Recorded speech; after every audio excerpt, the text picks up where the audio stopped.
Dans cette collection des musées des chefs d'État, évidemment, on peut parler de la magnifique Simca Présidence, qui est une voiture, la voiture du général de Gaulle, une voiture construite par Simca à 2 exemplaires.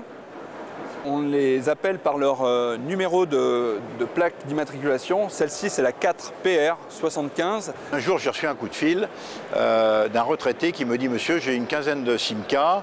Est-ce que vous voulez m'en prendre 3 ?» Donc, quand je suis arrivé près de Clermont-Ferrand dans un entrepôt, j'ai vu celle-là parmi les 3. Mon sang n'a fait qu'un tour et je me suis retrouvé propriétaire de la voiture du général de Gaulle, ce qui a changé ma vie, bien entendu.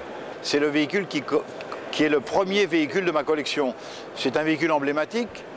D'abord parce que j'ai toujours été petit garçon fanat de Gaulle. Je trouvais que quand il parlait, on comprenait son langage politique. Et puis c'est un très beau produit français. Alors on dit souvent que les Français ne sont pas capables de faire des produits, magnifiques produits français, modifiés par le carrossier Lecoq, avec l'intérieur en cuir beige, la poignée pour se tenir, la vitre de séparation chauffeur que le général de Gaulle pouvait monter ou descendre à volonté, l'horloge et puis l'allume-cigare. La capote est électrique et là, lorsque nous avons réparé la voiture, nous l'avons refaite, nous avons tout refait sauf les cuirs. Là, je mets ma main là où ils ont mis leurs mains. Les grands de ce monde, parce que tous les chefs d'État, monarques et empereurs des années 60 se sont installés dans cette voiture historique. La reine Elisabeth, le Shah d'Iran, John Kennedy, quand il est venu à Paris, s'est installé dans cette voiture.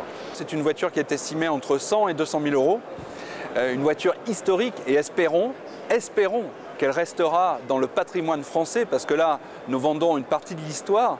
Et alors peut-être que l'État va se décider, se positionner dans l'achat de cette voiture, mais ce serait dommage de la voir partir aux États-Unis ou ailleurs. J'ai alerté toutes les autorités françaises en leur écrivant pour qu'ils puissent conserver ce patrimoine. Donc ils sont au courant que derrière moi, la voiture du général de Gaulle va être en vente. Donc il faudrait absolument que cette voiture reste sur le territoire français.